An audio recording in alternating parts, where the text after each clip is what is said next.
Hello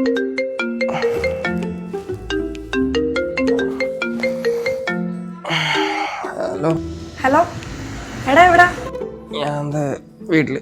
എടാ എനിക്ക് ഒരു സ്ഥലം വരെ പോണം, നീ എന്റെ കൂടെ ഒന്ന് പറഞ്ഞേ. ഞാൻ കിടക്കാണ്.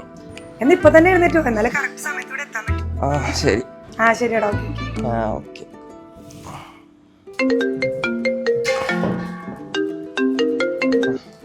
ഹലോ എടാ എന്തെടുക്കുക? ഞാൻ വീട്ടില് കുറച്ച് പണിയുണ്ട്.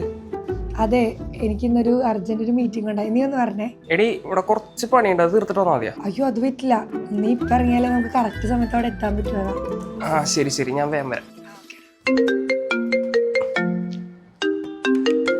ഹലോ ഹലോ, എടാ എവിടെ എത്തി? ഇതേ ഇറങ്ങാൻ പോണു. ഇതുവരെ ഇറങ്ങിയില്ലേ? ഇവിടെ ലേറ്റ് ആവുന്നേ, ഇറങ്ങരുതിരാ. ഞാൻ ശരി. അന്നാ ഒരു സംഭവം നമ്മൾ പറഞ്ഞില്ലേ, അത് ഭയങ്കര കോമഡി ആയിരുന്നു. അല്ല ഇന്ന് വർക്കിന് പോകണ്ടേ? പിന്നെ പോണം. എടാ ഒരു മിനിറ്റ്. എടാ എത്ര നേരം വെയിറ്റ് ചെയ്യണ്, എനിക്കൊരു ഉത്തരവാദിത്വം ഇല്ല. എടി മഴയും ബ്ലോക്കൊക്കെ ആയിരുന്നു. പിന്നെ മഴ. ഞാൻ വാഷ്റൂം പോയിട്ട് വരാം. എന്ത് കഷ്ടമെന്ന് അറിയോ ഷാരു, ഒരു സ്ഥലത്ത് പോകാൻ വിളിച്ചാൽ കറക്റ്റ് സമയത്ത് എത്തത്തുമില്ല. ഓരോ മുടന്ന ന്യായങ്ങളാ, ബ്ലോക്ക് അത് ഇതെന്ന് പറഞ്ഞു. എനിക്ക് നല്ല ദേഷ്യം വരുന്നുണ്ട്. എടി നീ എപ്പോഴെങ്കിലും അവനെ പറ്റി ആലോചിച്ചിട്ടുണ്ടാ? അവൻ നീ വിളിക്കപ്പോല്ലാം ഇങ്ങനെ ദൂരത്തുനിന്ന് ഓടി വരെയല്ലേ, അത് നിന്റെ ഫ്രണ്ട്ഷിപ്പിന് ഒരു വാല്യൂ കൊടുക്കുന്നുണ്ടല്ലേ. സുധി, നീ ഇത്ര സെൽഫിഷ് ആവരുത്. അവനെ നീ ഒന്ന് മനസ്സിലാക്കണം.